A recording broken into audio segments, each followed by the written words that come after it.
Hello, this is Deirdre from DeirdreMaguire.com.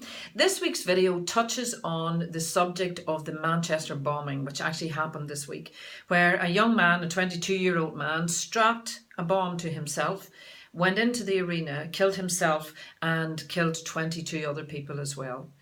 Obviously, emotions are running very high, and this week I went onto the radio and was explaining how the mind and body worked as my contribution to understanding what exactly is going on here.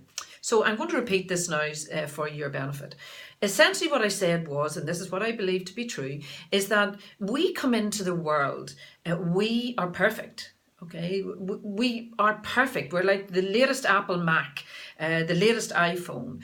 We're absolutely perfect, but we come into an imperfect world.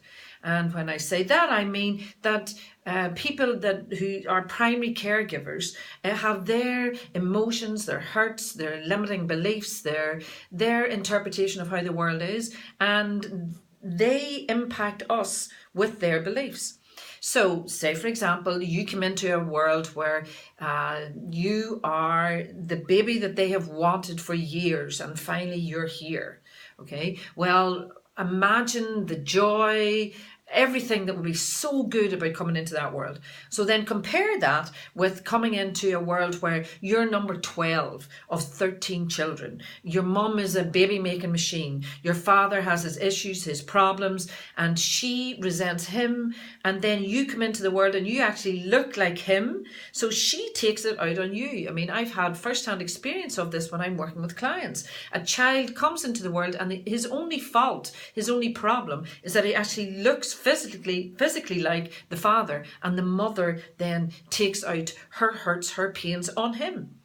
So you're perfect, you come into an imperfect world, and then you have these experiences and you start to collect these experiences, and they are called memories. So your memories are like a library, a database of information, of references that you use to operate in the world. So when you have enough memories of a certain type, you start to form a belief about yourself, about the world. Now, some of them serve you, but a lot of them don't. Limiting beliefs that I'm not good enough, or I'm not worthy of love, or I am a mistake. People come into the world and they actually believe somewhere, they take on the belief that they really shouldn't be here, that they're actually a mistake, that their parents didn't want them, or whatever. So we take on all these beliefs, and then we create an identity, and we think this is who I am. These are my cultural conditions. So say for example, my cultural conditionings are, I'm Irish. I was born into a Catholic household. I went to a Catholic school. I went to a Catholic church. So I had all these downloaded into me that this is who I am. And this is who I believed I was. This is the story of who I think I am. So when we have this identity, this starts to create thoughts in our minds. This identity colors the thoughts that we have in our mind. So when we have these thoughts here, they are expressed as feelings in the body. Emotions, we call them emotions. And we've actually labeled them joy, anger, fear, guilt, whatever it is. And what they actually are is just chemical reactions in our body. And based on these feelings that we have, we take actions. You know, in my own life, the best actions that I could take, because I felt as though I wasn't good enough, would be to avoid these feelings. So I shopped, I drank, I smoked cigarettes. All I wanted was to feel better. All anybody wants is to feel better. Where are the feelings coming from? The feelings are coming from the past references. Does that make sense? So what we are just results machines, which is pretty good news, because that means that we can change the results that we're producing. Do you like the result or do you not like the result? You can change it. So how do we do that? Well, we can actually change memories. The memories are what's driving the whole thing. How can you change memories? There is a technique that you can use, because they're not real now.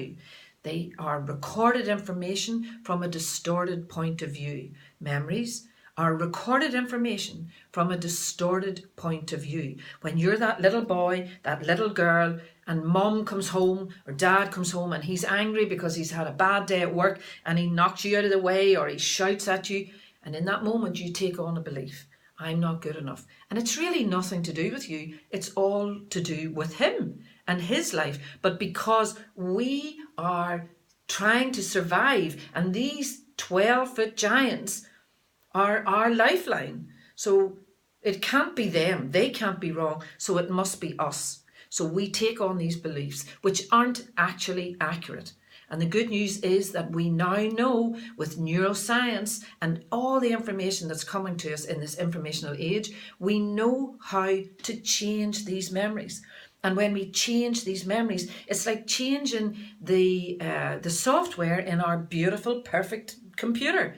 And when we take out the software, the dodgy viruses, and then we replace it with good stuff, then we can have a better life. So when we think about this young man, this 22-year-old who strapped a bomb to himself, what were his beliefs? What were his downloads?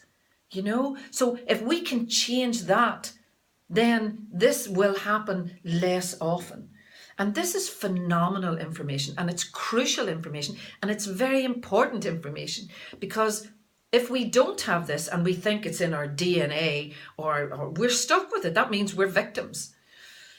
So this is very important information. And the other thing that I want to say in this video is to pay very close attention to what you let inside. Now, I've been watching the TV and the media feed on our fears. Okay, so what they're creating at the minute, consciously or unconsciously, I don't care whether they are or they're not. But what they're actually doing is they're feeding into our fear, and they are serving in a lot of ways to separate us, to put the bomber on one side and us on the other. And it's causing this separation from us. This person who did this is a human being the same way as we are human beings, with just different dodgy past references that are causing him. He thinks he's right when he's doing that. I mean, who would think they're right? What would you need to be believing to actually think, okay, this is what I'll do. I'll strap a bomb and I will kill myself. He's not doing it thinking he's wrong. He's doing it thinking he's right. So be careful what you let into your mind. Watch the media. Watch what they're doing at the minute, whether consciously or unconsciously. What are they doing? They're separating us again and causing this fear and hatred. They're feeding into the hatred. They're feeding into the fear. The exact same thing that this young man obviously was fed into him. So pay very close attention to what you are letting into your mind. Start to waken up, become aware, and then the world can change. This is not a simple task. This is a massive task, but it starts with each one of us. I'll do my bit. You do your bit. Because in my world, we are all one. We are all one. It's easy to say, oh, they're over there and they're the baddies and we're the goodies. That's not the way the world can move forward. If we continue like that, we will self-destruct ultimately. But if we change our mind, our stance, the way we look at something, the solution to every problem is the same. How can I look at this differently? It's so easy to hate that guy and say he's bad. That's the easy way to do it. We've got to go past that. We've got to look further. Say, why would somebody do that? This guy is not much older than the people he killed. He's 22. What happened that got him? What radicalized him? This is the term they're using. What radicalized that young man that caused him to do this? So make your decision today. Where are you standing on this? Are you just going to hate and get angry and bring all your hatred out? That same hatred that's coming out of you? Or are you going to open your eyes, become aware, look at this differently? Just listen to what I'm saying. Listen to the video again. If it triggers you and you get all angry, listen to it again. Because the anger inside you is like drinking poison and hoping somebody else will die. Anger, hatred doesn't serve anyone.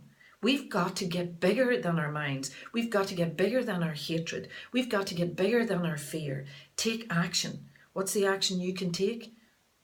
This is the action I'm taking. Compassion. Let's see how we can solve this and move it forward. I hope whatever you're doing today, you're having a really good one. Leave your comments below. Share this video. Let's see what we can do to improve the quality of the world. There's never been a time when we have more technology at our fingertips to help us to improve our emotional intelligence so that we can move forward. I'll talk to you again soon. Bye.